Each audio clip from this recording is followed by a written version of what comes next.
தமிழ்நாடு முதலமைச்சராகும் தாவேக தலைவர் விஜயிடம் எதிர்பார்ப்பது என்ன என்பது குறித்து திருநெல்வேலி மாவட்ட மக்கள் கூறுவதை கேட்கலாம். ராணி வேலுநாச்சியார் படை கேமரா பெண்கள் பாதுகாப்பு படை அமைக்கிறேன்னு சொல்லியிருக்கீங்க. அதுவும் கொண்டு வந்தா எங்களுக்கு ரொம்ப சந்தோஷம். படித்த இளைஞர்களுக்கு அதுக்கு தகுந்தாற்போல் தமிழ்நாட்டிலையும் நிறைய பேர் படிச்சுட்டு வேலை இல்லாம கஷ்டப்படுறாங்க. நீங்க தொழில் வாய்ப்பை ஏற்படுத்தி கொடுக்கணும். எல்லா இளைஞர்களுக்கும் படித்ததுக்கு தகுந்த மாதிரி யாரும் சும்மா இருக்கக்கூடாது.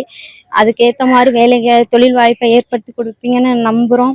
அவங்க இப்போ என்னென்ன சட்டங்கள் திட்டங்கள்லாம் கொண்டு வரேன்னு சொன்னாங்களோ அதை விரைவாக செயல்பட வைக்கணும். அவர் கொடுத்த வாக்குறுதிகள் அனைத்துமே உடனடியாக நிறைவேற்ற வேண்டும்.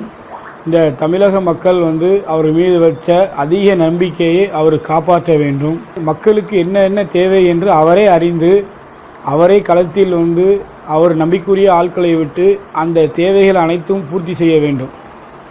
இது இல்லாமல் தனியாக அதுக்கென் சில ஆட்களை வைத்து கொண்டு களத்துக்குள் வராமல் சென்றால் மக்கள் ஏமாற்றப்படுவதாக நாங்கள் பார்க்க தோன்றும்.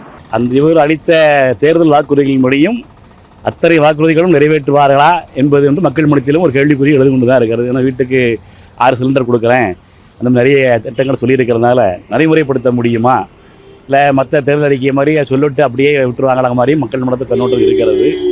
தேர்தல் கொடுத்த அத்தனை வாக்குறுதி நிறைவேற்று அவர் மீண்டும் இன்றைக்கு சொல்லியிருக்கிறார்.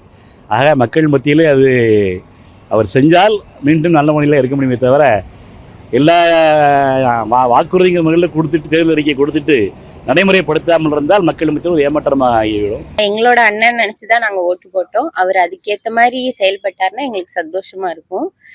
அவர் எங்க சொந்த அண்ணனா தான் அவரை பாக்குறோம். அவரு குடும்ப அவரை சொந்த தங்கச்சிக்கெல்லாம் என்ன செய்வாரோ அதே மாதிரி எங்களுக்கும் பண்ணா நல்லா இருக்கும். தமிழ்நாட்டு மக்களுக்கும் அதே மாதிரி பண்ணணும். முக்கியமா பெண்களுக்கு பாதுகாப்பா இருக்கணும். பெண்களுக்கு அவர் எவ்வளவு தூரம் நல்லது பண்ண முடியுமோ அது பண்ணா எங்களுக்கு ரொம்ப சந்தோஷமா இருக்கு. இதை தான் நாங்க அவர்கிட்ட எதிர்பார்க்கிறோம்.